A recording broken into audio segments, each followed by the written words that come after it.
Hey guys, welcome to the stream. This is Rod Arriagada coming to you live from the Hangar Billiards and Sports Lounge. We're here at 121 Scurfield Blvd, and we're here for the Sunday Open 8-Ball Tournament. This is a B-side, I believe it's a final matchup between Darcy Gilkes and Mike Vautour. And the race is race to 6 for Darcy, a race to 5 for Mike. And I know that the score now is currently 3-1 for Darcy. So 4 games have gone by. And now we're into the 5th game. I was waiting for a match to finish, and then I was waiting for one of the 2 players here to finish having their supper before they got started. But I guess they never let me know they were getting started, so I didn't notice. And I came in just now and I realized they were started. But thankfully, I had all the other stuff set up, so all I had to do was just press the record button, and we're good to go. He's gonna scratch here. Oh no, he doesn't. Hits the 2 horns, and he just escapes that.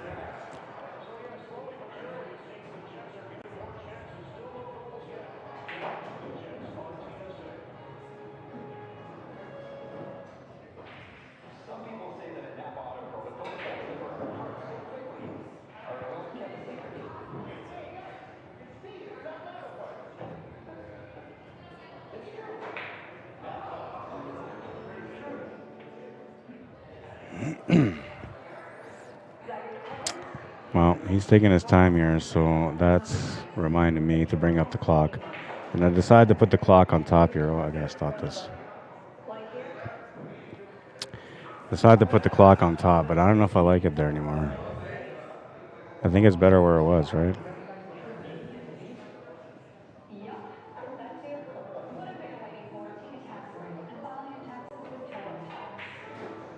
Was it better where it was?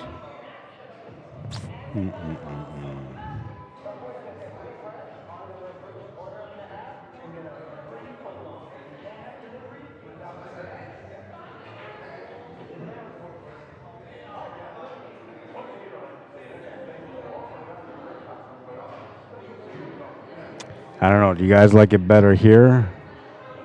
Or do you like it better here? I think in a sense it doesn't really matter, but I kind of want it in the middle, but then I feel like it's in the way, sort of, it's a bit distracting, where if it's just sitting on the side, it's not that big of a deal, right? It's just something you look at when you're kind of curious how long it's been on the shot.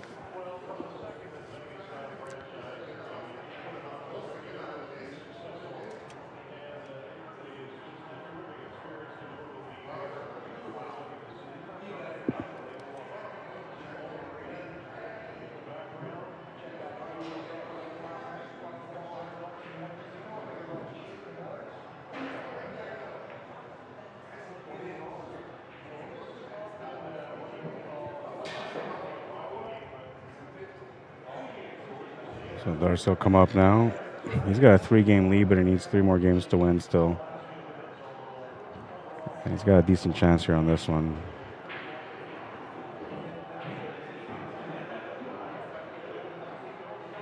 Just a little bit of a situation kind of on the left side rail, but other than that, I feel like this table's not too bad now.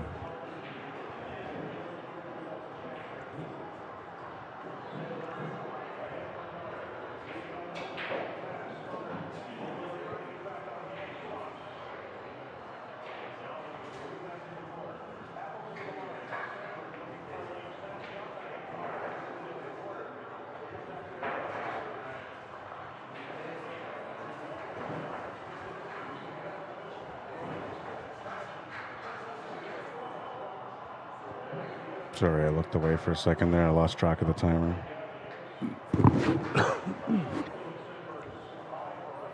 Sup, Joey Bolio? How you doing, man? Han Jules Favor says, super good.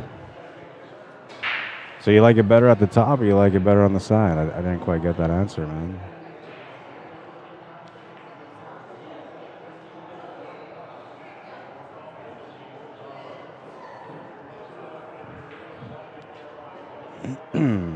Better where it was, says Kathy. Okay, yeah, I put it back there anyway. Stephen Roberts, what happened? No notification. I just started the stream.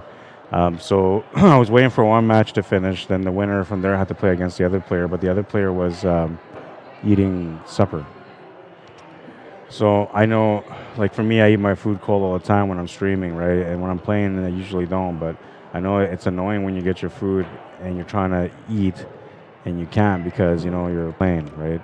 So I gave him a chance to finish his meal, and then I guess I should have been a little bit more specific and said, like eat your food and then come tell me when you're about to start, so that way we can start up the stream and everything will be good, right? But I guess I failed to tell them, and these guys just kind of went and got started. So when I started the stream, it was already 4 games in, which is basically just the end of this, or the beginning of the stream, the beginning of this rack.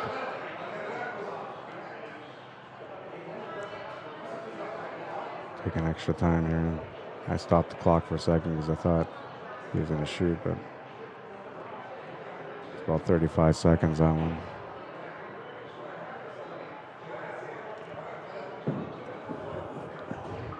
So now what we're looking for here with the clock, more or less, is we're just trying to see how these guys change when it comes to their pattern and how they play speed-wise, rhythm-wise at the table as they progress in the tournament.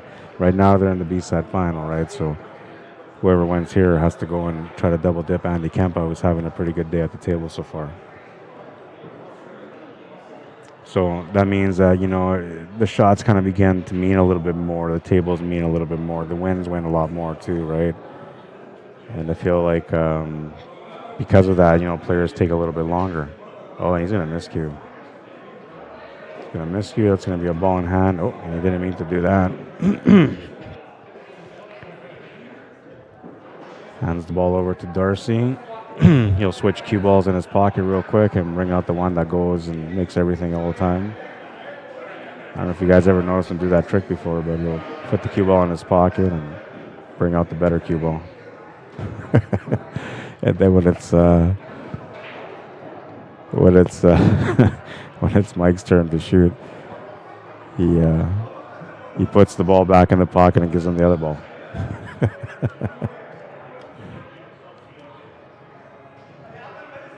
You guys ever had that heavy cue ball that you get sometimes on those coin-op tables?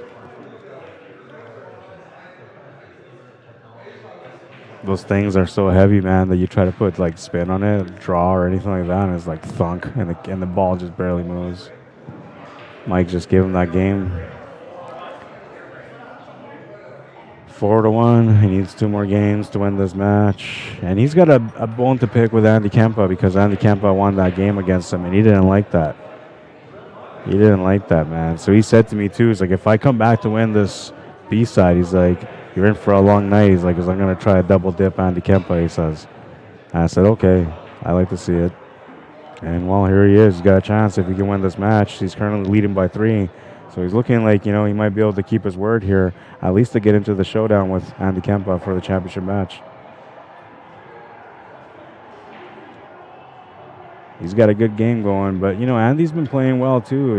He's got a little bit of body movement in his shot making originally, right? But he's he's slowed down enough where he's thinking properly at the table, and he's not rushing things and not taking crazy shots, which is giving him a chance to compete in the tournament today.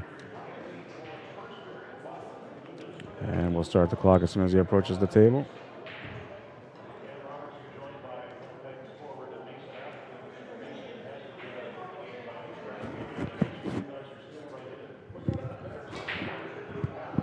I was going to go get a water, man, but I forgot. If anybody's in there in the building right now watching the stream by any chance, can you bring me a water?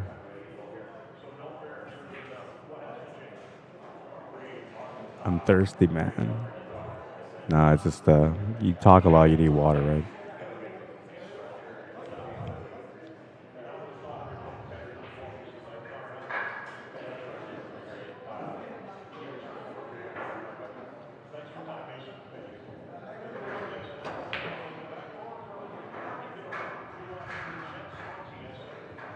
It's going to miss that shot, but the leave isn't going to be too bad.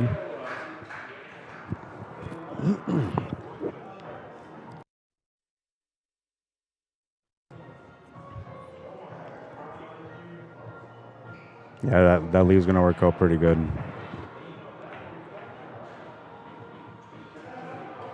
And he took about 45 seconds to do that shot. It's probably a little bit closer to 50, I guess, because there's a few second delay. But I feel like, usually on an opening shot, unless the table's like spread and open, everything's easy. If there's some work at the table, depending how intense the work is, it's the longer you kind of have to take to get started. And so there's a theory behind it for me, okay? The way I look at it is you can take 2 minutes to figure out the table, or a minute to figure out the table really well before you start shooting and finishing the table the right way. Or you can just deal with the outcome of not taking your time, eventually running into trouble, and then having to spend 5 minutes trying to figure out how to get out of that mess just because you couldn't figure things out to avoid that mess. So for me, I feel like when you start off on a rack after a break, you want to kind of figure things out. Unless everything's open, like I said, if everything's open, you're taking 2 minutes to shoot on the opening shot. Well, you're gonna get a cue butt to the head. Not from me, man, but you're gonna get one.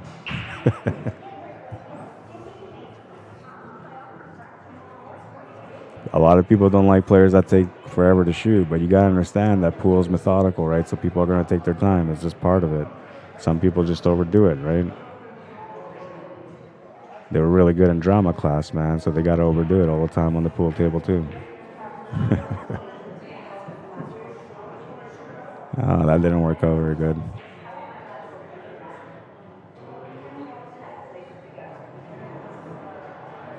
And it gets a little bit more frustrating mentally when things are going like this, right? Like, you're trying to play good, you're trying to get back, you're playing against a good player, right? So when you're playing against a good player, you're not necessarily sitting there thinking about anything else except for that you're trying to keep up with him, right? You're trying to do your best. So if he's running a table, you get a table, you want to run it out too, because you want to send a message across to your opponent that you're here to play also, right? So it's frustrating when things aren't working out like that, and then you're turning the table to your opponent, and your opponent's winning. Now you're getting the opposite effect of what you were trying to get in the first place, right? Now you start losing confidence, and things get a little crazy mentally, and next thing you know, you have a nice easy table, and you still mess it up because your mind is not right. Always going to lose the cue ball on that one. That's going to be a ball in hand for Mike Vautour, and I didn't stop the clock, so I'll apologize for that. We started now. Like I said, sometimes I get caught up in conversation, man. That's why I try not to do too much operator stuff, because then, I forget it. I lose it.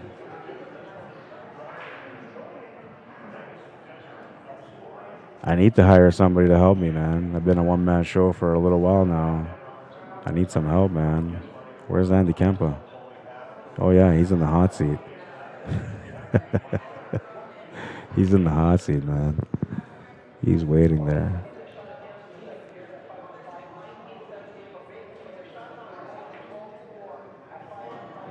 Just under 40 seconds on that one. Oops.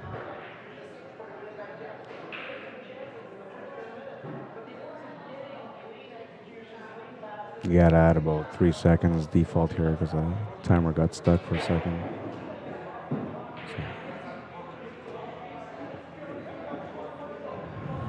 So he made what he wanted to do, but he did not get the result that he wanted. And this is what I mean. This is where the frustration stuff comes in, right?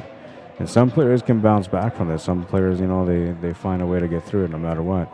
But others, they just can't do it, right? And they get overwhelmed and they let the emotions get the best of them. So you got to watch out not to fall for that. You learn this as you get better in the game and you progress mentally as a good competitor. You understand this. That most of it, it's really in your head. How you react to the situations at the table is what makes you the better competitor or not. That's going to be a foul. And he's scrapping that one. He's saying good match. He's done. That's 5. And Mike says that's good. He doesn't want to play it anymore. He's frustrated. And so that's what I was talking about, right?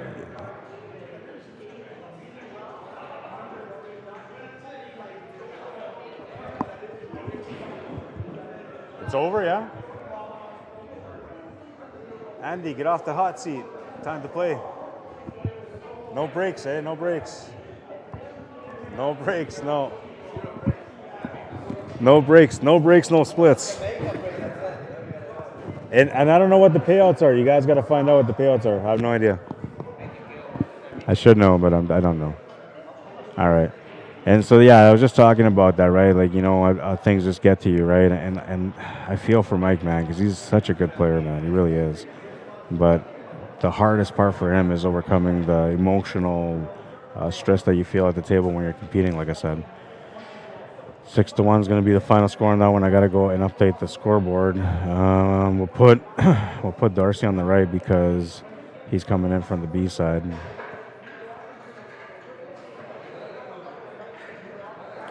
And he's going to 7. And Andy's going to 5. First time Andy finds himself in the championship match. I don't recall any other times where he was in the championship match for the Sunday tournament. He doesn't play them too often, though. I think this is only like his third one. He's got to go to the bathroom real quick. I said to him, too, no breaks, man. So much for that. I should have said it in Polish. He might have understood better then. He's a Polish assassin. As always, you man, buddy. Yeah, man. Just see them at the bar. They got the payouts there. He had a good day anyway, Mike. He ended up winning $330 from the 10-ball break. To him, that's a good day. He might have made more than first place. I don't know. I think first place got him by a little bit, maybe. But, pretty close anyway. And all he had to do was sink 2 balls, right? Because he made the 1 ball off the break, and then he took the shot on the 2, took the shot on the 3, and then he chickened out on the 4. I still laugh about that one because I called him a chicken shit for it. But he won $330, right? So it's a good day. He might have been frustrated on this table, and maybe he walked out the way he did, frustrated. He said bye to me respectfully though, so he's not bad. A side first, so it's 7-5, and then it's 6-4. Well, yeah, that's up to you, man. That's up to you. How hot is that seat? That's the question. I said, how hot is that seat? That's the question. Did you guys figure out who's breaking? Yeah, I cracked. You crack first? Okay. 7-5 the first one. 7-5, yeah. Good luck, man. The Polish assassin in the house. He's going to be breaking. Huh? Halloween scary special. Halloween scary special, he says, coming up. Hopefully he's not talking about the break.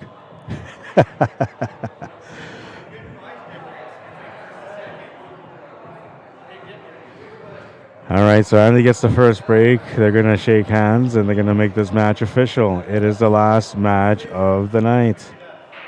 Oops, not the B-side final. Why did I say B-side final? I don't understand that. My system is being possessed. It should have said championship match. All right, so they're having a quick moment. Andy's, telling him you better watch yourself, and Darcy's saying, I'm gonna double dip you, man. And then Andy's like, no, you're not.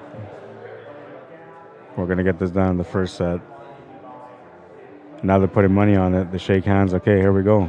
That's it. It's on. It's on. Hustling USA. The Polish assassin breaking first versus. Huh? One set 7-5. That's it. If I win, we're gonna split. If not, Then he takes it. Yeah. He okay. I'm not gonna say what you said. I'm not gonna say what you said about him. Then I'll wait till after the match. what? He said Halloween special. Halloween special. That's all he said. Yeah. That's scary. I don't know. All right. Let's get it going, guys. Good luck. Here we go. Rack number 1, championship match. Andy Kemp with the break. Race to 5 for him. Darcy Gilkes a race to 7. 1 set.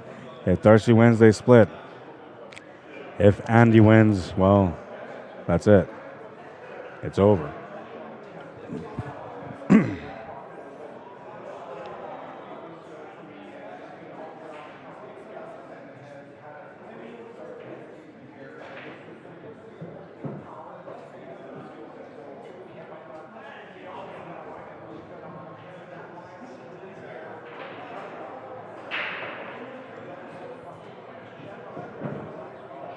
It's about pace, you know, what he normally shoots at. He's roughly about, you know, 7 to 10 seconds per shot. The longest he was taking per shot was about 34 seconds. Oh, sorry, I stopped the clock on that one. He's cheating the clock by like 2 seconds right now. Not on his own, though. It's my fault. So he was about to rush into things there, but then he doesn't really have anything, so he's got to work out something different.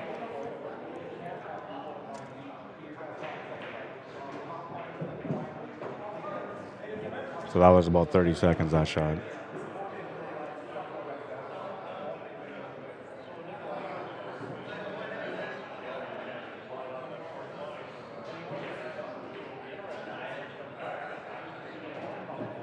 Good little combination. He's probably going to have to run into the 6 ball a little bit. Oh, no, he drew around it. Good shot.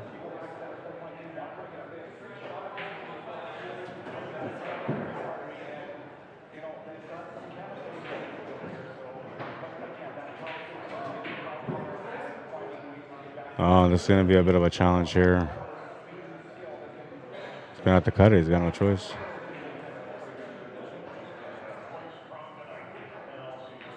Oh, and he just missed the shot.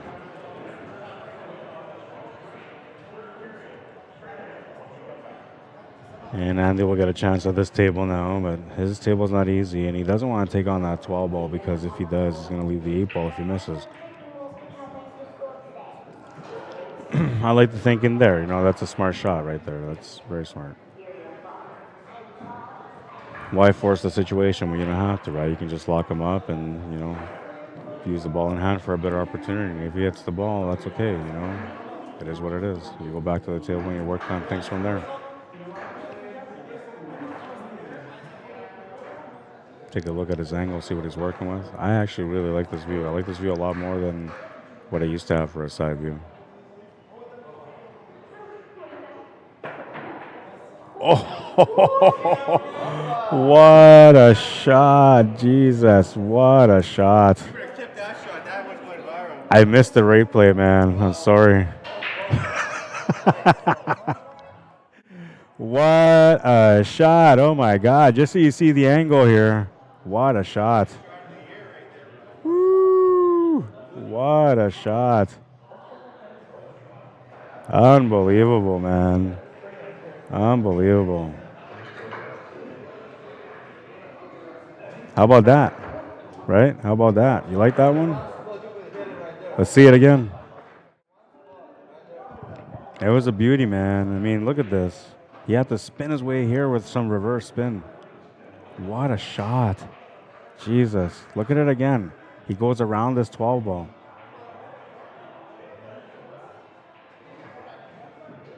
Look at that. Just perfectly around the 12 ball, man. What an amazing shot that was. Incredible.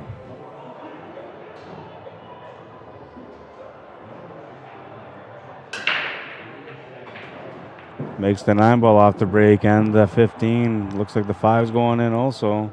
And we're starting the clock.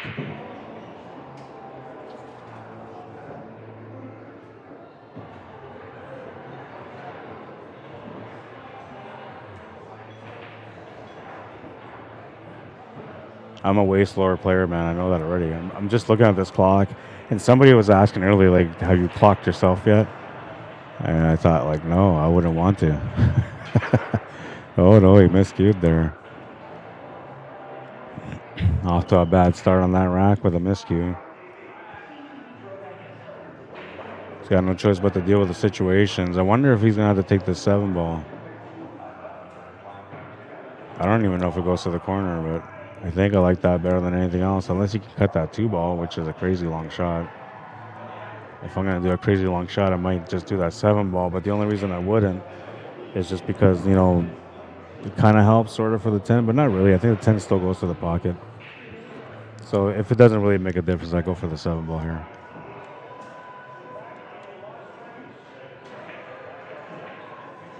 He went for the 2 ball. And, you know, there's really nothing wrong with that. I feel like it was a good choice to make. You know, a difficult shot for sure. You didn't get that shot? No, I got it, man. I got it, yeah. Man, that's going to I'll show you. I'll show you. Hang on. After he shoots here, I'll show you. Look. Darcy. I'll show him after. He wanted to see. He's like, "You telling me you didn't get that shot?" Like, no, I got that shot, bro. Ooh, what a beautiful shot. Unbelievable, says Pete Robertson. What? Says Stephen Roberts. Yeah, man. Ooh, what a shot.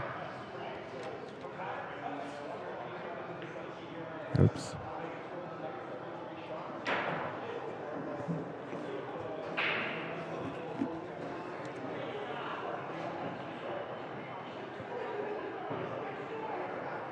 I'm so happy we got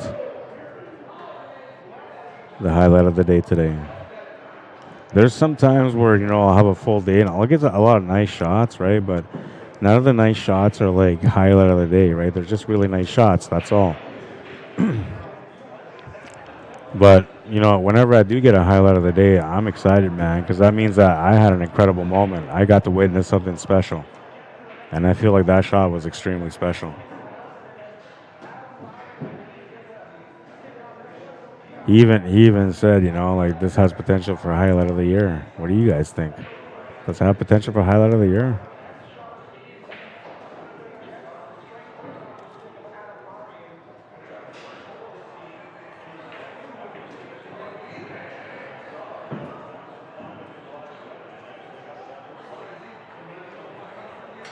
Oh, maybe we'll leave it this way.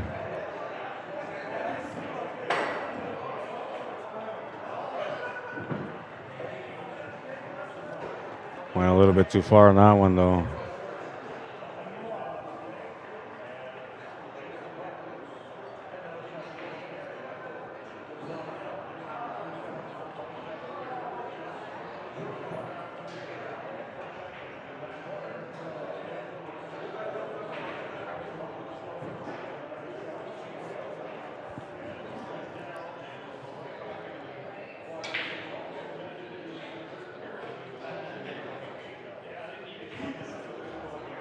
Not sure what I'm going to do here. This is taking a little bit of time, and it should, though, because, if he doesn't do anything good with his shot, he's giving up a rack, basically. Crucial spot to be in right now. And, the perfect angle is right in the middle of that pocket, so he can't use that, which means that he has to use a reverse spin off the side rail. And where that horn is probably the best spot to do that with. That's not going to work. He has to go further down table. And the best he can do is just hit this ball, which means he's going to be turning over the table. So he's got to figure out how to make this work for him. And I'm not sure there's really a way. Trying to bounce the ball over to the 3-ball maybe and try to get it close. But you have to keep in mind that you have to hit a rail, so that's not going to really work out. You have to hit a rail after contact.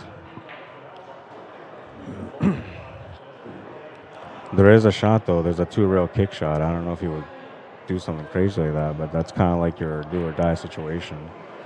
And so when we're looking at here, like I'm talking about going like off here, and then coming back here. Right.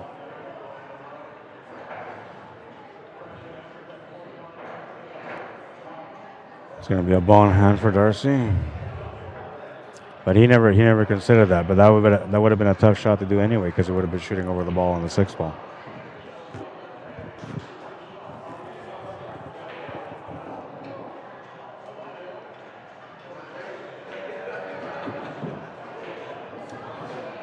This is a fairly easy layout here, so you're going to see his natural pace, which is roughly, about 7 seconds is natural pace. He's doing 5 seconds on this one. Oops. 3 and 5 and another. Yeah, that's about his pace right there, 7 seconds.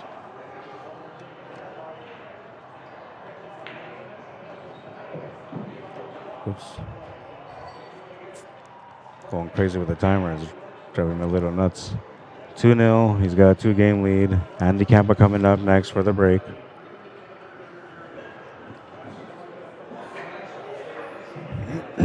Liz Mars, how you doing? Ryan Sampson, welcome to the stream. John Guffey, welcome back. Yeah, that was a beautiful shot. Let's look at it again, man. I was like, oh my God, I can't believe this guy just made this shot. Look at this, right around that 12 ball. Jesus. On the 8 ball, man. On the 8 ball. That's highlight of the day. I mean, I don't know. How do you top that up? You would have to have like somebody like with the touch of a pool god come on the table and do something incredible beyond that, which I can't see much.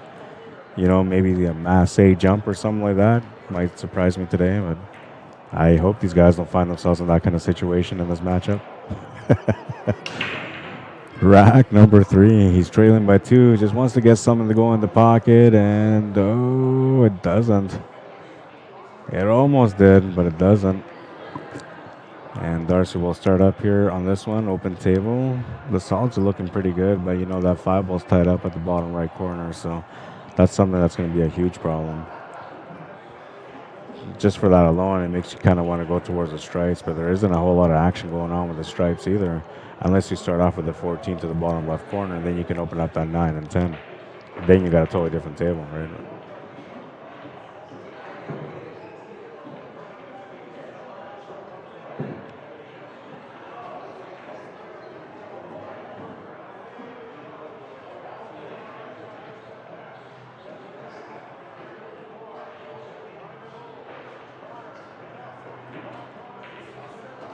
Nice shot.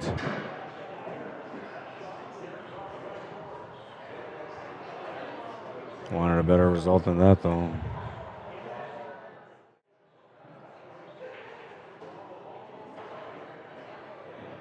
Wasn't an easy cut.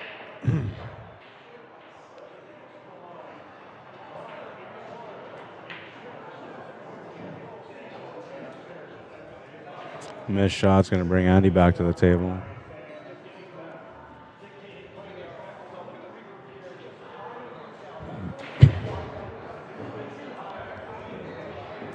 Jalon Godomsky, how you doing?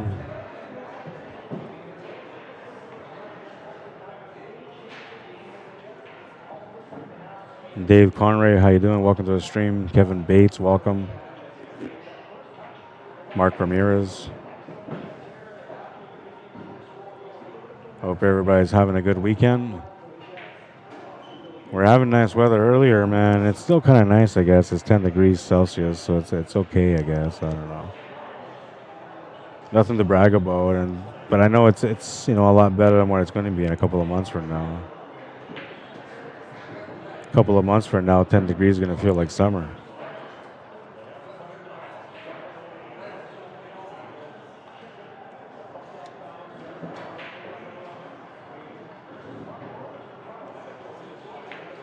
Daryl Mosher, how you doing? Joan Ferguson, welcome to the stream.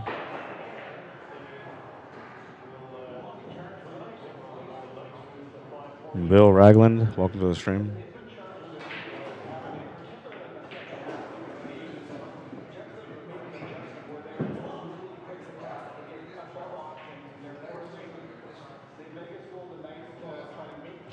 Bit of a challenging shot now. What's up, Kelly Dirksen? How you doing? Blake Lamaran, welcome to the stream. Robert Federato, Leslie Ann Whiteside, Lee Castro, welcome guys. Pedro Arturo Daza, ¿cómo estás? Bienvenido.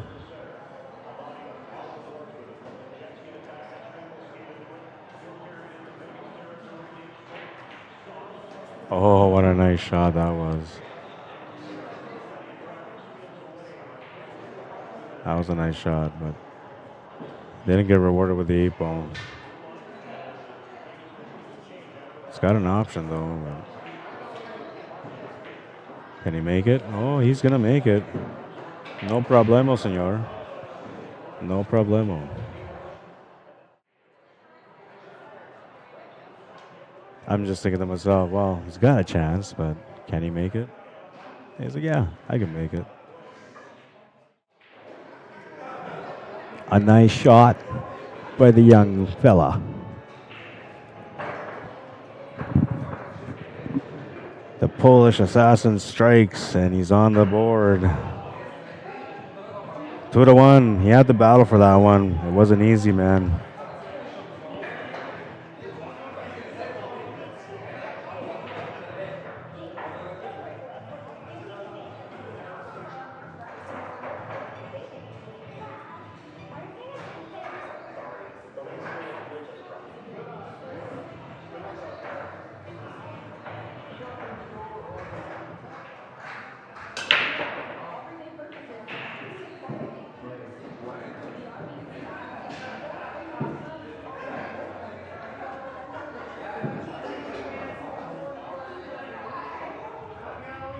did I do with that? Oops.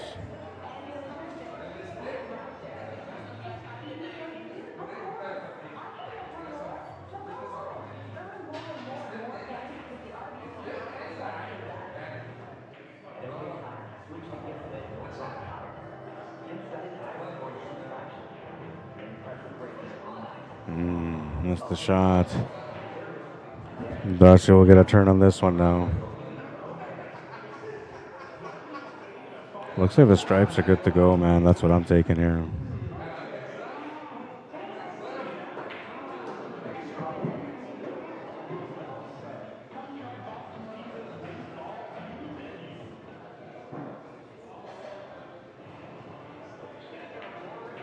Yeah, see, he's about that 7-second player, man. I'm telling you, that's his pace. That's his natural pace.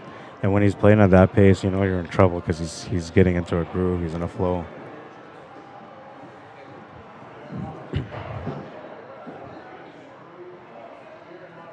These kind of shots, they're going to be a little bit faster, obviously, because they know they're close to the pocket. They don't represent too much of a threat. But shots like this, you know, might take a little bit longer, right? He's kind of unhappy there. He felt like the cue ball should have came a little bit further, but it didn't, which means he's going to have to make up for it with some spin.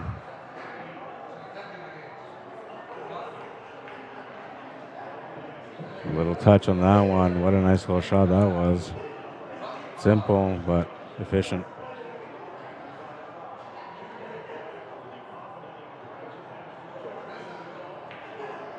Makes the shot to the corner, too. What a shot.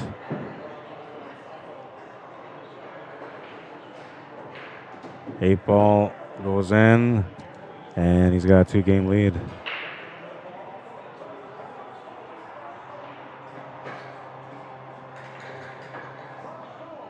It was nice. This was nice. I mean, I don't know, man. Nice little shot here for the finish, though.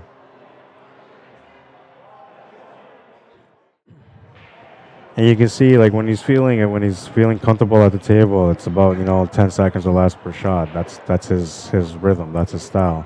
So when you see him playing in a match and he's taking like 30 seconds per shot, 40 seconds per shot consistently, you know he's either feeling a lot of pressure or he's just, you know, trying to irritate his opponent. which some people do. Trust me, some people will do that, man.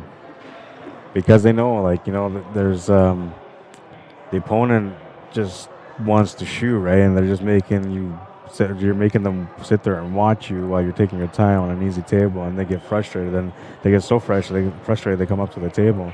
Suddenly they can't make a shot. They're too worked up.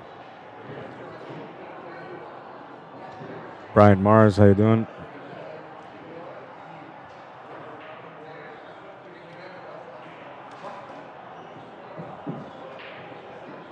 That one took a little bit longer than usual.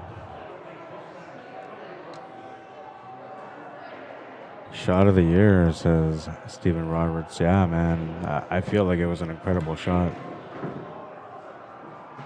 He tried to go for a nice little shot on that one, too. That's the thing about this guy. When he plays good, man. He's got really good knowledge, and he's not afraid to take on crazy shots that he has to make. And I say it that way because, like, that is basically the way he plays. Is he makes those shots as if he has to make them, and he does make them. Jeff Safford, how you doing? Says, where's that kid? Oh, he missed that shot. Oh, no. But he was trying to get the breakout. That's why he missed that one. So handicapped will get a shot at this table now. Shooting over the ball. I'm not sure he's going to like that. Where's that kid from last week that played with the house cue? Did he play today? No, he didn't play today. That's Nathan Wood. He's a good player, that kid, yeah. Came on and won a tournament like that, you know, and then he came out and played the next day on this one, and he was playing incredible on that one, too.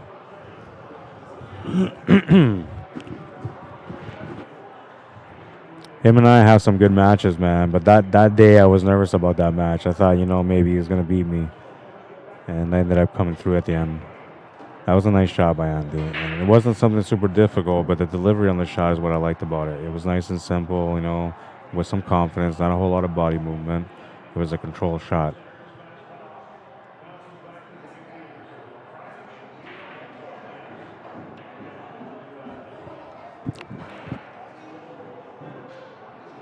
He had an angle there to kind of open up that 11 and 12, but he chose to go this way instead, and I'm not sure he should have. He's got a not so good angle anymore now.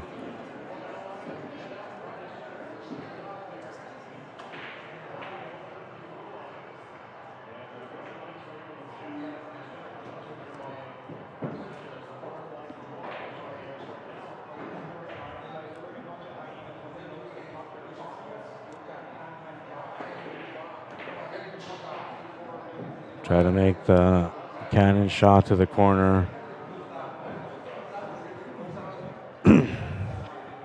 Comes up a little bit short, but on the leave he didn't come up short. Not at all. He's left a couple of options for sure. But what I like about the leave here is that he's almost left the ball on the cushion, which makes the shots a little bit harder because you're automatically adding a little bit of deflection on the shot once you release the cue through the cue ball.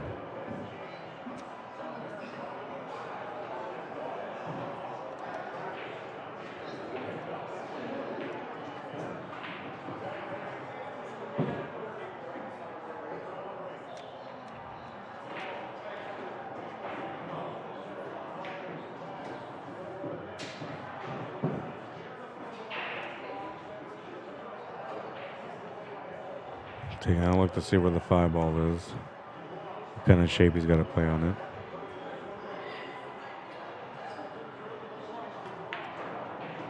Nice drawback here on that 3 ball to get onto the 5.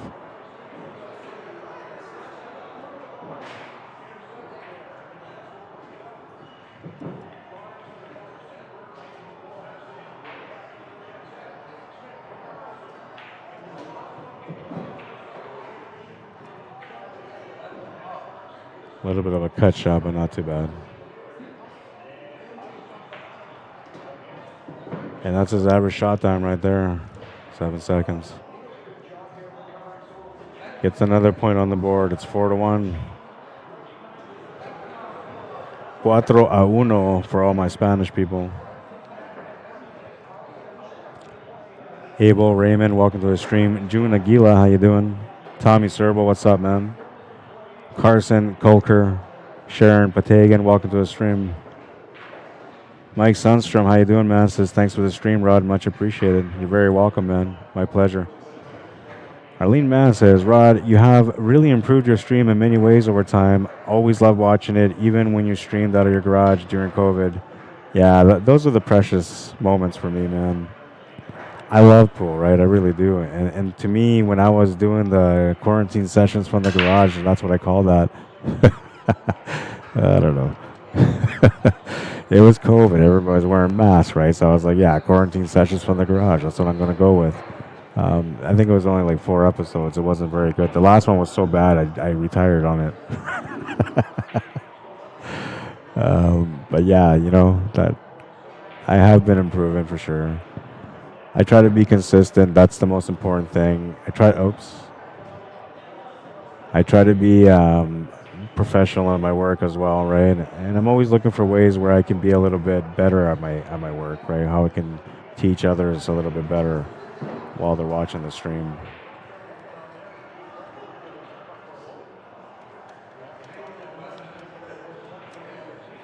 But I need some help, man. I need somebody to come sign up and help me because I've been a one-man show for a little while, and then I don't really mind it, but I just rather have somebody to help me. I need my breaks, man. I got to eat my food or something, right? Give me a break, bro.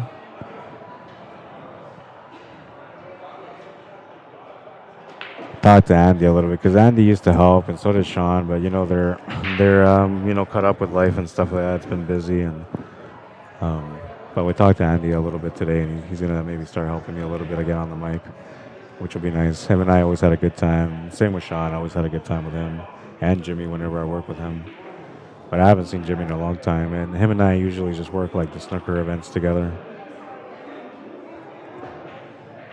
A missed shot and an opportunity here for Darcy to continue his lead.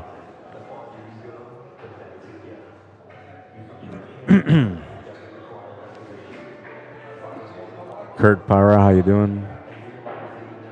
David Schneider. Kubiya, Joseph, welcome to the stream. Elise Lee, welcome to the stream.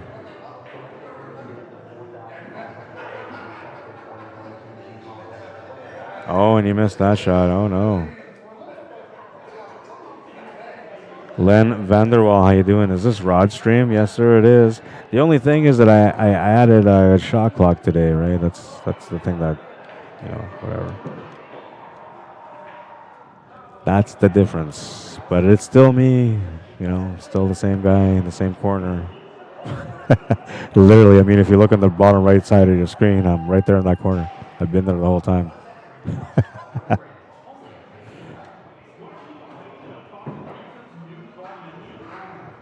He's done good there to get perfect weight around for this one.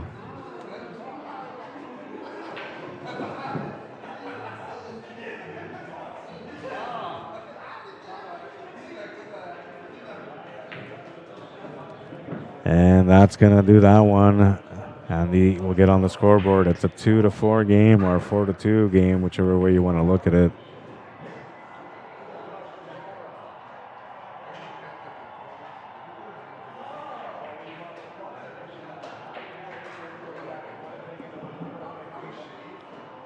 Championship match, one set only. Matt Zimmerman, how you doing? Ralph Nunez. Len Vanderwall wants to know, what is the shot clock? Okay, well, give me a second. I'm going to catch up with some comments, and I'm going to get back to that, okay? Yes, the aggressive Winnipegger, says Len. Yeah, we are. It was Leonard Spice last week, but some amount of beers minus the fireballs. So the shot clock. All right. Andy's taking a quick breather. So that gives me a second to kind of explain the shot clock. So normally when you have a shot clock, it's considered a timer, a countdown timer, right? And I can do that. Don't get me wrong. I can do that if I want to. But I wouldn't really do that unless I can enforce a shot clock on every table, which, you normally can't, right? Because for that, you need, refs and all that stuff at every table, and that can be kind of costly. So that's more of a production than it is than a responsibility, I feel. But the shot clock, what I brought the shot clock for, the CSL shot clock, is because there's a lot of times that a player is playing and they're taking a little bit longer, and then people are saying like, oh man, this guy takes forever to shoot, blah blah blah blah blah, right? And what I feel is like the way the game works is that there's certain shots that you shoot a little bit faster, some of them you shoot a little bit slower, right? And some you have to take a little bit longer because, it's just a breakout or something specific that you got to do, right? So it requires a little bit more attention. So I feel like there's a time and a place for every shot. And we don't really get to see that because we just watch these guys play. But now with a shot clock, we get to see their pace as they're playing. And then we get a better understanding as to, why it is that it seems some matches take a little bit longer than others. Was it the player himself, just a slow player, or was it the situations at the table? Right, so that's what the shot clock is for. So and for me, it also helps me to kind of understand the players as in what's a normal routine pattern for a player and time when it comes to shooting, right? And I found that some players, are like 10-second players. Some players are 20-second players. Some of them are just 5 to 7 seconds. And then there's guys like Brian Mink, that only needs like 2 seconds to shoot. But there's a little bit of everything, right? So you get to see that. So then another thing that I observed from this is, let's say a guy is always averaging or a girl is averaging 10 seconds per shot. Let's just say, as an example. They're averaging 10 seconds per shot. Then they go and take the shot on and they just missed it, man. And you're thinking, what happened? How did they miss the shot? They were playing so good. Then you look at the shot clock and you see, oh, that was 7 seconds. Right? And you're thinking, well, what's the big deal? Maybe it's not that big of a deal. But what I know from that is it's telling me that he went out of rhythm. His rhythm is always 11 seconds or 10 seconds. So when he goes to 7 seconds, he got a little excited there. He shot a little bit fast. Now I know that because I can see the time. Right? So it's a learning tool more than anything. But I don't know how you guys feel about it. Some of you guys like it. Nobody's really said anything negative about it. So I feel like it's a good thing. But I think the problem is that it's kind of like when you read the title when it says CSL shot clock, you're thinking to yourself, timer, right? You're thinking 30 seconds. You got to shoot, bro. Hurry up. But that's not what it is. And that's why I didn't leave it as just shot clock, but I put it as CSL shot clock because it's a CUESPORTS live shot clock, and we're doing things a little bit more different. We're here to learn about the players and about the game and about the way people play and approach the table. And I think that this is a great tool. But I took it off right now because I got to go get some water. I'm thirsty, man. I've been blabbing for a little bit. But yeah, I'm going to go get some water. I'll be right back, and then we'll bring in the shot clock again into this match.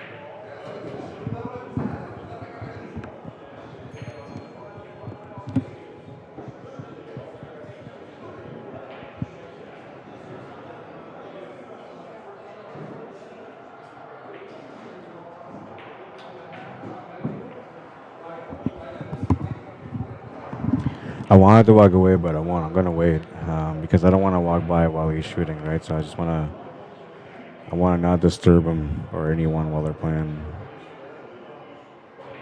David Schneider says, thanks for the stream, Rod. I look forward to watching whenever I can. You do an awesome job explaining the shot process. Thank you. I'm very thorough, but, a lot of that is because that's the kind of player I am, right? I'm methodical and thorough at the table, and I analyze things properly when I get at the table, and that's kind of the way I talk on the stream about the shots is the way I think when I'm at the table. And for those of you that watched the Tournament of Champions last weekend, you got to see me playing with my mic on, and you got to see basically that's the way I am. What I say here on the stream, the way I talk about the commentary is just who I am as a player. 3-4. He's on the scoreboard again, down by 1. Needs 2 to win. Darcy needs 3. We're getting up a little bit closer to the end of this match, and what a matchup it's been so far. I'll be right back.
All right, I'm back, and it looks like I disturbed him. I didn't try to disturb him. I was trying to just be, incognito, just walking by, no big deal, right? But me and incognito just don't go together, I guess. I'm gonna stop the timer because I'm not sure what happened here.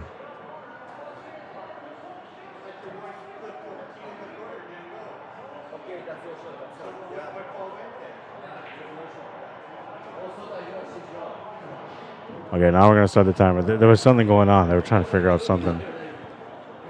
I'm not sure. Maybe it was still an open table, or I'm not sure. I'm not sure what happened.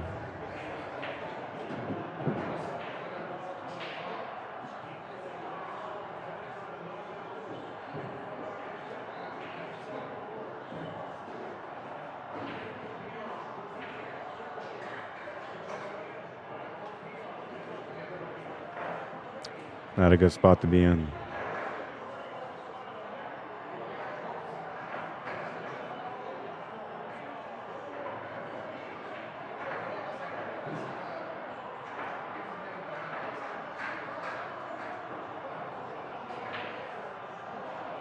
Oh, he hit a rail, but he didn't have enough pace for it to get to the pocket.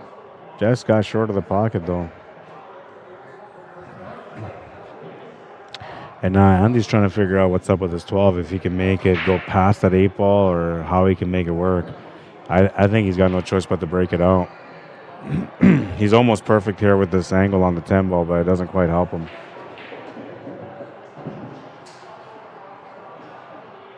And by the way, the timer does not start until all balls stop rolling. Unless the player is a fast shooter, then in that case, as soon as the cue ball stops rolling, then I start the clock.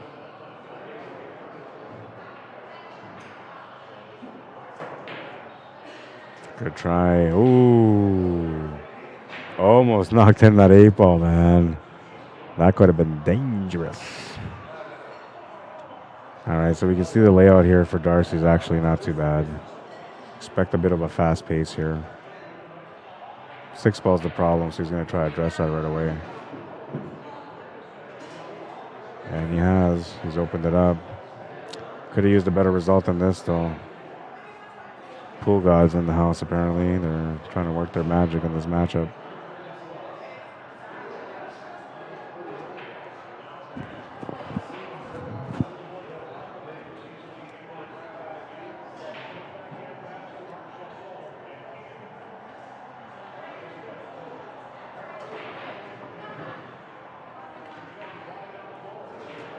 A nice shot there on that one.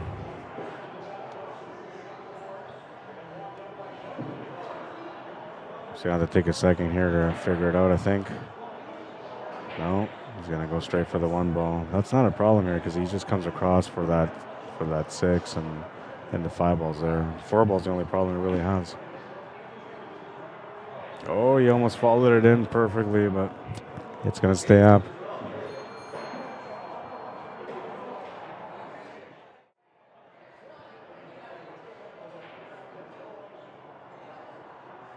This is a nice shot.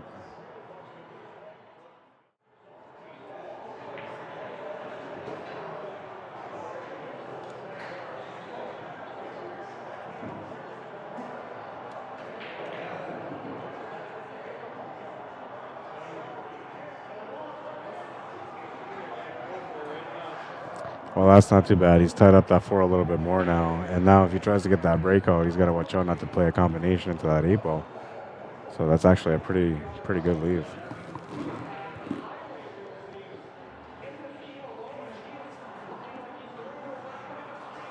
It's almost best just to get that out, yeah. I like that option that he's taking right now. Maybe even just call the bank, go for the bank, yeah.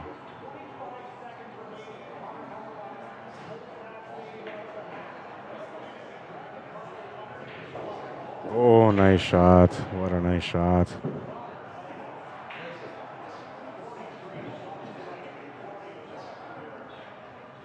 And now that leaves him an easy 1 ball, so he's looking good here now. There's a 7-second average.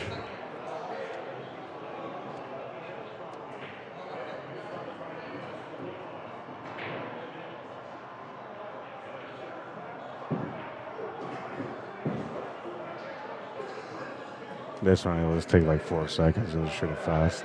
Not even, yeah. 3 seconds for that. Easy peasy with the 8. Gets another game under his belt. It's 5-3. We're at a crucial point in the match now. Very crucial time of the match.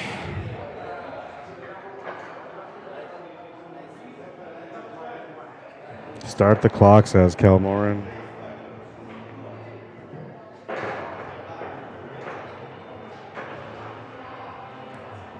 Stephen Roberts says, Rod, the tournaments around my area, if you win it, you're increased in handicap by 1 in the next.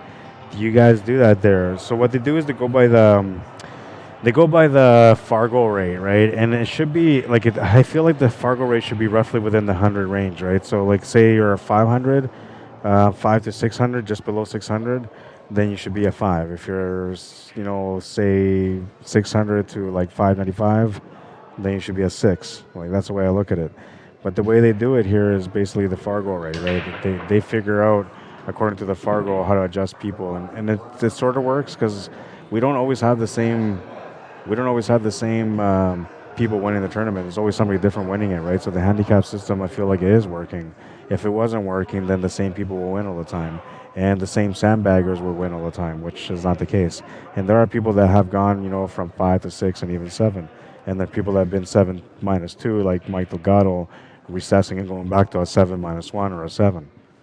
That kind of stuff happens also, right? So I feel like they're doing good. There just needs to be a little bit of adjustment, and I think like one of it should be like maybe the handicap shouldn't apply on the B side. That I think that would be a good thing, but I don't know. I can't direct the tournament. They're the ones that run the tournament here, and I'm just the guy that streams and helps take over whenever they leave.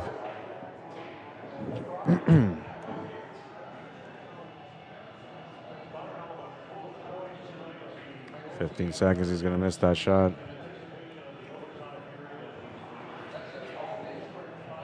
Larry Hunter, what's up, bro? Says we got to see and what not to do. Just kidding, Rod. Robert Page says, Rod, your commentary is spot on. Thanks. Appreciate that, man.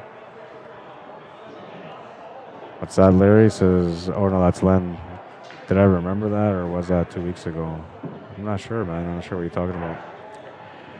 And Stephen Roberts says, Rod, Andy shoots like an A or even a double A, not a 5 in my opinion. So what is an A or a double A? What would they normally raise to? Is that like a 6 or 7? Oops, I stopped the clock. I gotta start it again. I got twitchy fingers. Look at this shot. Oh, what another nice shot. Wow. Ah. Ooh. Wow. Just kidding. It's not that good. It was okay. It was okay. No, it was a nice shot. It really was.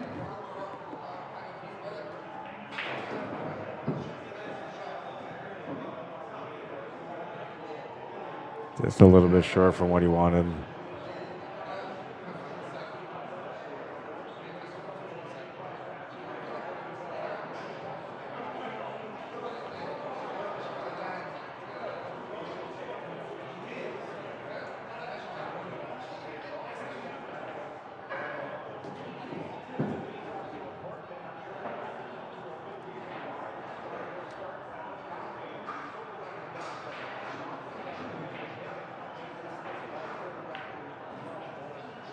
Yeah, see, and that was only 8 seconds, but you can see he's very consistent. Like when his average shooting is 7 seconds, and on a shot that's easier, he'll take about 3 to 4 seconds.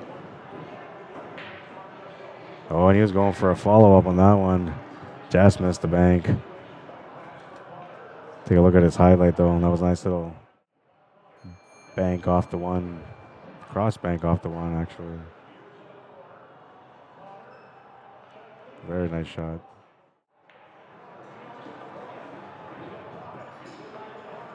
$14 seconds for that first shot there for Andy.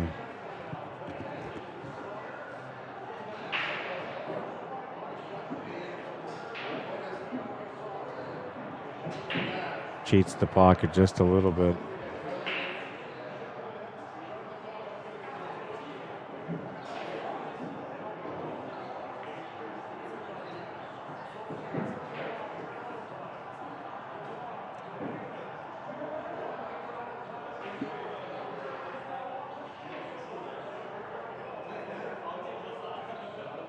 See how long it takes him to get water. That's funny. I guess, you know, I could. That makes me laugh. That's actually really funny, man. I could do that, right? I could do that.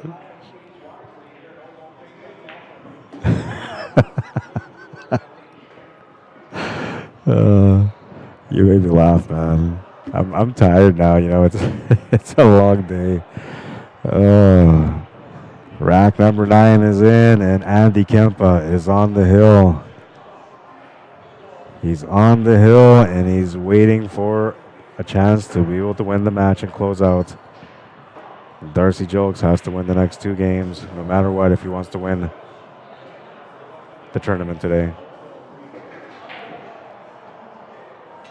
But yeah, I should have timed myself going to go get water, man, because I probably took like 10 minutes. You're funny, man. Thank you. Yeah, you can help me, bro. Yeah, awesome. Thank you. That's awesome. Yeah, just anywhere. I got to get another table somehow. No, it's okay. Maybe next week I'll set it up like that. All right. Start the clock.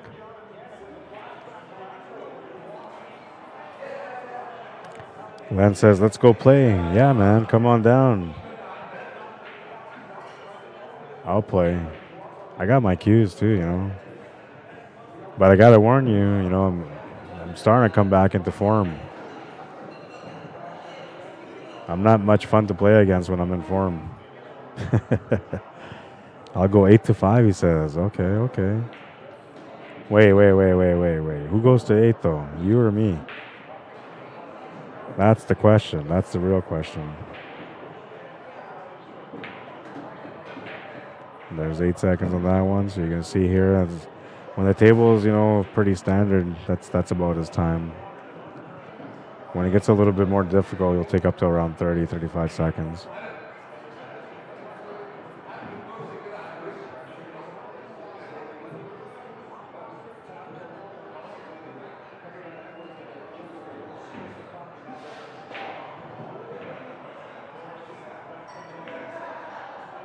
Only 6 seconds on that one.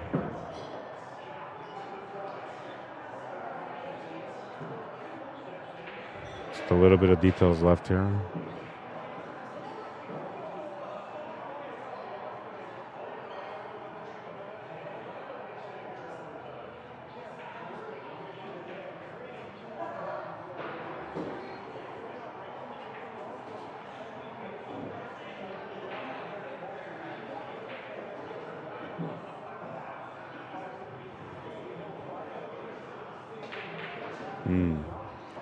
I think what he's looking at is his 4-ball. That's what the problem is for him.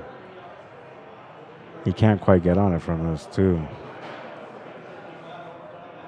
Unless he was to draw back perfectly, but then he would have an awkward cut.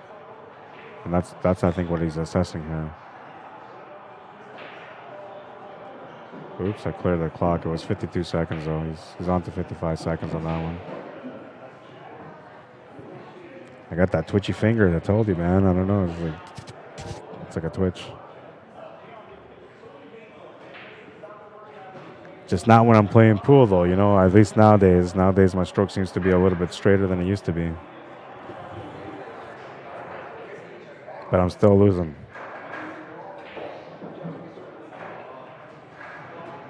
And now when I go into like the training chamber, and we'll call it the training chamber just to, you know, make it sound a little bit more intriguing, but what I call the training chamber is the snooker table. I got to go hit the snooker table for about a month, get my stroke back on point. Nice shot there, Darcy. Really nice shot. Perfect little window to get through also for the 8 ball. I added extra 2 seconds here, so technically it was about 9 seconds on that shot for the 8 ball, which is about his average pace. His pace is between 7 seconds and 10 seconds. And well, Darcy's going to take rack number 10, and now he's on the hill. Hill. We got a hill matchup for the championship match. 10 racks did not decide anything. So we will go into the last rack now, the decider, rack number 11, and the Polish assassin, Andy Kempa, gets the break. We've had some incredible pools so far, incredible highlights. What was this one? I don't even remember this one. Oh yeah, this one's a beautiful one too. Man, what a beautiful shot. What a beautiful shot. What doesn't make it the highlight of the day is the fact that, you know, there was 2 solid balls that were sitting by the pocket that were giving him cushion, right? So it's almost like as long as he went towards that way, that ball was almost guaranteed to go in. I mean, there was a 10% chance that it may hit the horn and it didn't go in, but it was more or less guaranteed. But the other shot, which we'll show you after this match is done, well, that one's the highlight of the day. Wow, what a shot. Just thinking about it gives me the chills. Rack number 11. He's made the ball. He's made 2. He's trying to make 3, but he doesn't. He makes 2. He's got options. Not a whole lot. He's just happy to be in the dance right now. And you know, I feel like a part of these guys kind of feel like they should have maybe played 2 sets here because they're having a really good match between themselves. Really good match. Some nice shooting, some nice runouts, some beautiful highlights.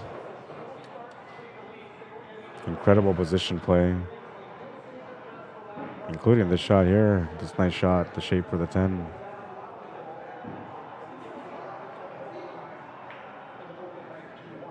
"13 seconds on that one." He ran into the 3 ball, and he ran into it the wrong way. He didn't want to run into it like that. He wanted to run into it in a way where he could have made that 12 and came up into that 13 and 14. Instead, he rubbed the 3 ball, and it came over to the left side of the table, and that's not really good for him here, as you can see from the side view. And that 4 ball is blocking the shot on the 15. So now what's happening here is that he's going to be stuck on trying to either make the shot on the 15 or playing the safety, and that's the only options he's really got. And he's going to go with option number 2, which is, I'll just say the shot into the pocket. Why not? Why not, man? You do you, okay? You do you. Who am I to question you? Nice shot. He still has to figure it out here, though. He doesn't really have much to work with. A little bit of creativity coming up here. Try to put some points together, some angles together, see if he can make it all work. Take a look at this one. He massed around that 4 ball. A nice little masse too, just gentle. Whew. Highlights, highlights, highlights, man. I don't know what to do, man. These guys are spoiling me. They're spoiling me. I think he's calling the 14 on the side off the 12. Or was he trying the cross bank? Maybe not. No, he didn't. Darcy will come up now, and he'll have his chance to close out. Handicapped had his chance to close out, came up just short. Can Darcy put it away on his first turn?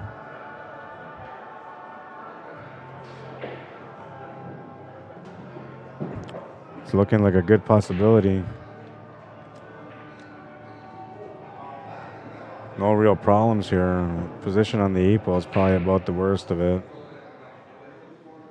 Unless you break it out, then not really.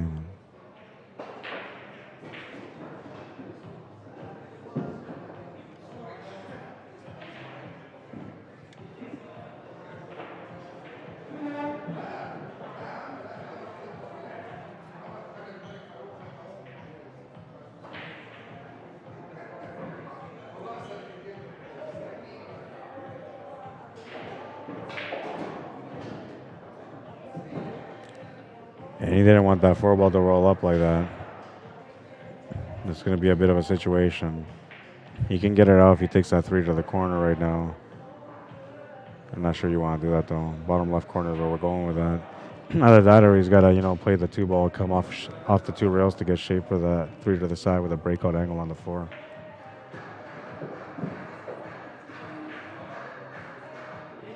And he's done just that.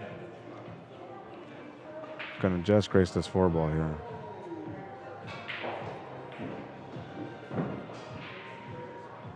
Did not get rewarded, though. And I don't know if Andy was praying for another chance or not, but if he did, his prayer was answered.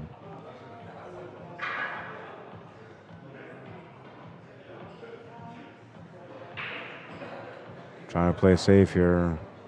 Doesn't want to give him anything on the 13 or on the 12, but he's giving him something. And he's not happy about it because he knows he's giving him an opportunity.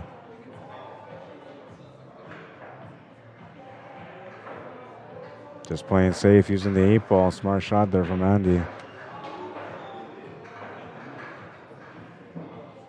Not sure what Darcy's going to do here. Kick shot is the first thing I'm thinking about, but I'm just not sure. It's kind of like an all-in, you got to go for the gusto.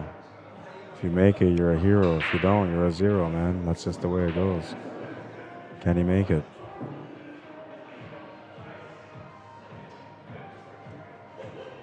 Well, he's done a good attempt. He's hit that 4 ball, but he didn't make it.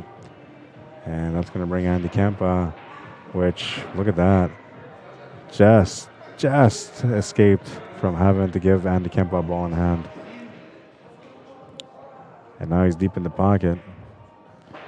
That's not going to be a problem for him.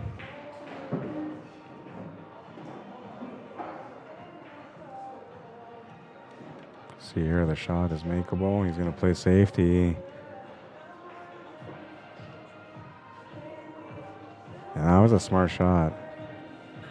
But, you know, Darcy's been one of those guys that just, he knows his kicks, he knows his banks, right? And he's already made it a spectacular shot today with a kick shot. And he's got a chance here to be able to make another one, but can he make it? What's the distance off the rail? Is it close to it? No, it's not. It's close enough, but I feel like you have to almost go 2 rails here to make this one.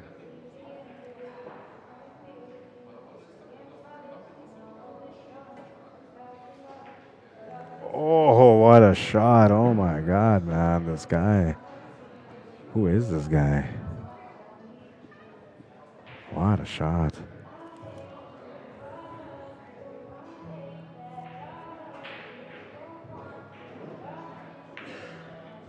Oh no, then he doesn't make the 8-ball. No. Oh man. Oh. Woo. And now we're in pressure mode, man. This is pressure mode.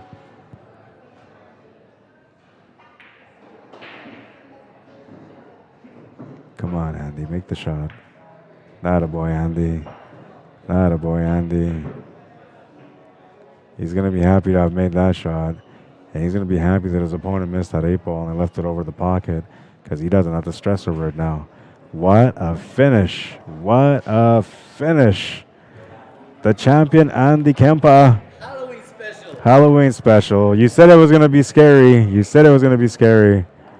And he's a champion, ladies and gentlemen. He's a champion. He's a champion. Wow. But I mean, look at this shot. Like seriously, look at this shot. I was saying he's going to have to hit 2 rails to make this shot. I'm going to let this play again because it was just that good. Or, well. Yeah, no, we're going to play it again. Right? We're going to play it again. It was just that good of a shot.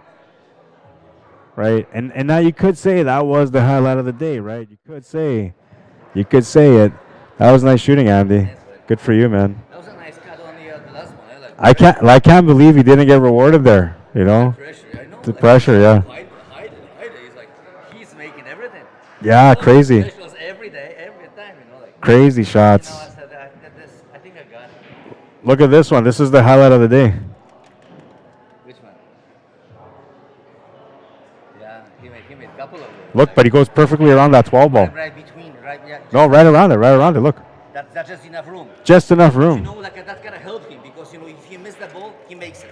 That's right. So he didn't have to aim it anywhere else. Right? He missed the ball, he makes it. Yeah. But hey, there's only one king in town. That's it. There's only one king in town, and he's not a sandbagger.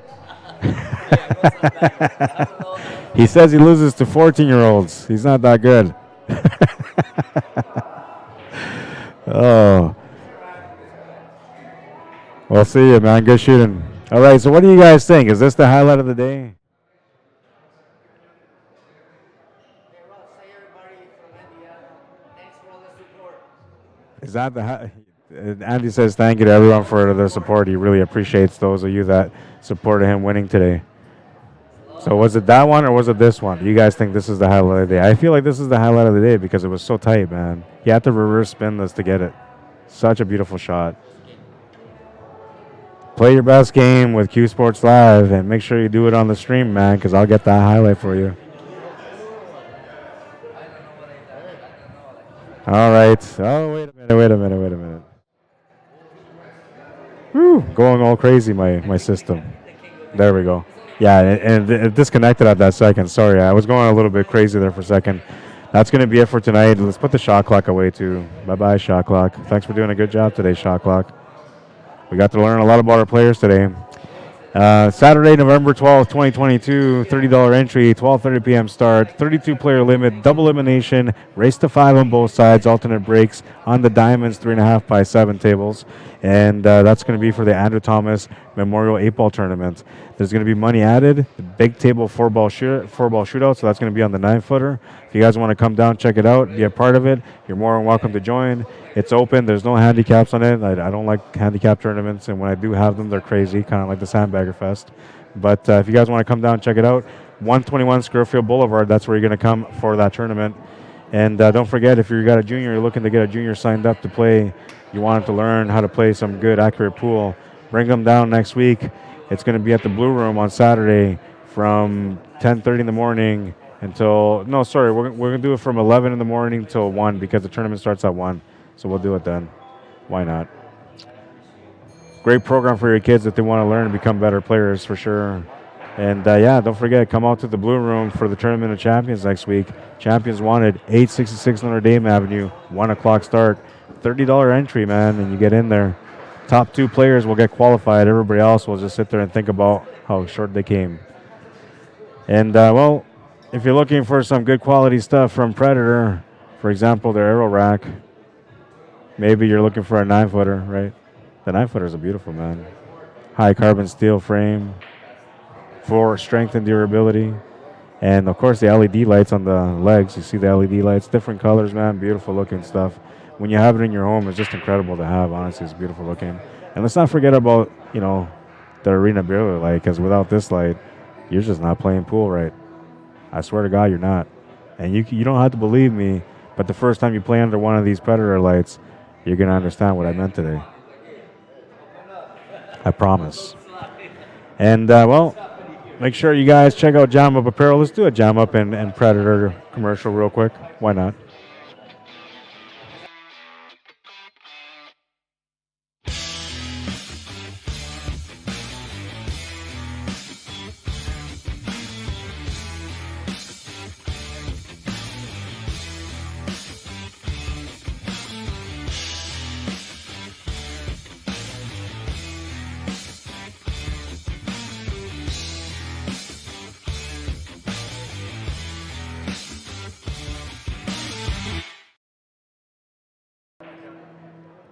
JamUpApparel.com is where you want to go if you want to check out the inventory, some of the stuff they got there. Always come up with new designs, new different everything. Jackets, hoodies, shirts, whatever you're looking for. If you want to look like a sharp player on the go or even at home when you're playing that league, I'm telling you, man, Jam Up Apparel is the way to go. You're not going to regret it. I got Jam Up everything. If they had Jam Up socks, I wear those, which I think they're going to come up with those too. You might want to buy some of those. Either way, JamUpApparel.com is where you want to go for that stuff. And, well, you know, let's show you a couple of the other shirts. I'll do this real quick. I try not to take too long, but here's a championship shirt. Mr. 626 sporting this one. It's a beautiful one, man. That one, I'm waiting for that one to get here. I can't wait for it to get here. And Savannah, the Roadrunner, Beep Beep Easton, sporting the Fusion shirt. Tyler Steyer with the Action shirt. And let's not forget about the Duchess of Doom with the Empire brand. Incredible stuff with Jam Up. Go check them out today if you can. Let me know if there's anything you want to order. I can help you out. And it would be a true honor to do so if I can. And on that note, if you guys want to help me out, you would like to support my work, you can do so via PayPal or via e-transfer. And you can do that via email as well if you want to contact me, cslmanitoba@gmail.com. Sorry, I lost myself on that one. But yeah, if you guys want me to come out and cover an event, let me know. cslmanitoba@gmail.com. It'd be a true honor to come out. And I will be there giving you the best that I can. I think that's it. I don't have anything else. Catch up on the comments before I go. I don't want to be rude. Anything that's there. Lots of streaming lately, Rod. Hope you don't get burnt out, buddy. Yeah, no, it's tiresome. And you know, and I got a baby on the way right away, man. So it's going to be a little bit more tiresome for sure. Yeah, you know, Len Vanderwall, you want to come down and play, man. I'm good to go. I'm ready when you're ready, man. Bring your game, though. Bring your A game. Sweet stuff. Great match, says Elaine. Arsenal, how you doing? The drama builds. Yeah, no, it was good. Kempa. Most rules don't allow combo with the 8, even on an open table. The VNEA rules do allow it. which is one of the only ones I believe that allows it. I don't think any other ones do. Oh my God, highlights. Diamond tables will break your heart. Oh, they will for sure. Thanks for the stream, says Kathy. You're welcome. Everyone else that says thank you, you're welcome. Dan Fatino, Mark Ramirez, Stephen Roberts, you're very welcome, guys. All right. We'll do it one more time. Why not? It was such a beautiful... Well, we'll do both of them, okay? Because I feel like this one deserves a bit of a spotlight. This one was a nice kick shot. It's not going to be the highlight of the day, though. But it was nice. It was really nice. This one here is the highlight of the day. This was not nice. This was... Oh, my God. I can't believe this guy just made this shot. What a shot. Play your best game with CUESPORTS Live. I'm looking forward to it. Let's do the pool wisdom. The more you sweat in practice, the less you bleed in battle. Get to those tables and become the champion within. Your time is coming, but not till you get out there and start working on things, man. I'm telling you, it's all about working on things. And don't work on things you know how to do. Work on things that you can't do. And if you don't know how to do it, find somebody to help you, man. Don't be stubborn. And if you can't, you know, if you don't have the people skills to go out to somebody and say, yo, you're really good, I want you to teach me, then just watch some YouTube videos. But put the time on the table, become the champion within, and I'll be waiting for you when you guys are ready. I know you guys are ready, man. All you got to do is just get out there and become it. Trust me. I was there before, too. Anyways, my name is Rod Arriagada. If you guys want to add me or follow me on Facebook, you can do so. If you want me to come to your town and cover an event, cslmanitoba@gmail.com. And same thing, if you guys want to support my work, like I said, cslmanitoba@gmail.com via PayPal, e-transfer. Works both ways. And that's going to be it for tonight. I hope you guys enjoyed the stream. It was a good time. I had a great time here watching these guys play. Andy Kempa, a champion, man. Didn't play like a 5 all day, you know. And Darcy Gilkes, man. I mean, wow. Can you say anything more about this guy? A special player, man. He was a special player who was one of the juniors, and now he's a grown-up, and he's still a special player, man, every time he comes to the table. Always a true honor to watch these guys. I had a great time this weekend. The Sandbagger yesterday, the Open 8-ball today, and, well, honey, I'm coming home soon. I promise you I'll be home soon. And then don't bother me tomorrow because I'm going to sleep all day long. Whoever you are, just leave me alone. I'm done. All right, guys. Have a good night, man. It's always been a pleasure, like today and every other time. We'll see you guys again next time, or we'll see you guys at the tables next time. Have a good night, everyone. Cheers.